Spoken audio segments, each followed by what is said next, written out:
කෙල්ලෙක් ඉන්නවද? නෑ දැන් නෑ. එන්නේ. හිටියා ඒ කතාව ඉතින් එයා වෙන කෙනෙක් වාගෙන ගියා. කෙනෙක් හොයන් ගියා. ඒ කියන්නේ ඔයාගෙන් එයාට උණු අසාධාරණිය හරි වැරද්ද හරි. ඔයාව දාලා වෙන කෙනෙක් ගාවට යන්න හරි. මොකක්ද හේතුව? මේක ඉතින් තාම එයා මට කිව්වේ නෑ. එයාට එයාගේ පරණ කෙනා වුණ වුණා. ඉතින් එයා එයාත් එක්ක ගියා. ඔයාගේ හිත රිදුනද නැත්නම් ඔයාට ඒක ගානක් නැද්ද? දැන් හිතට දුණා. හිත රිදුනට පස්සේ කොල්ලෙක් විදියට ඒ හිත හදාගන්න ඔයා මොනවද කළේ? ගෙදර කට්ටියත් එක්ක හිටපු එක තමයි කරේ. ඉතින් ගොඩක් යාළුවොත් එක්ක හිටියා. විනෝද එන්න පුළුවන් පැත්ත තමයි ගොඩක් දුරට තෝරගත්තා. ජීවිතේ විනාශ කරගන්න නැතුව විනෝද වෙන්න පාරක් ඔයා හොයාගන්නවා. මෙහෙමයි කොච්චර ආදරේ කළාද කියන එක වචන වලින් කියන්න කියලා කිව්වොත් කොච්චර ආදරේද එයාට? ආදරේ කියන එක වචනෙන් කියන්න බෑ අයියා ඇත්තටම කිව්වොත්.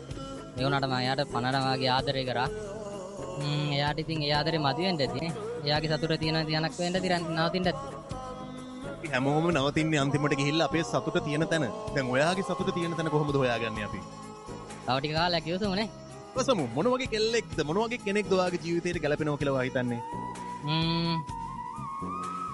අහිංසක කෙල්ලෙක් තමයි ඉතින් බලාපොරොත්තු වෙන්නේ. ඉදිය කෙනා අහිංසක නැද්ද? අහිංසකයි. අහිංසක උනාට ජාන්තිම නපුරුණා. ජීවිතේට ලොකු පාඩමක් කියලා දීලා අහිංසක කෙල්ල යන්නම ගියා නපුරු වෙලා. දැන් මෙහෙ මොනවද කරන්නේ? මම මේ කටින් හෙල්පර්. ඉතින් හෙල්පර් කෙනෙක් විදිහට වැඩ කරනවා. ජීවිතේ මොන ප්‍රශ්න ආවත් බාධක ආවත් නේද සතුටු වෙන්න එක දෙයක් හරි අපි ළඟ රැඳෙන්න.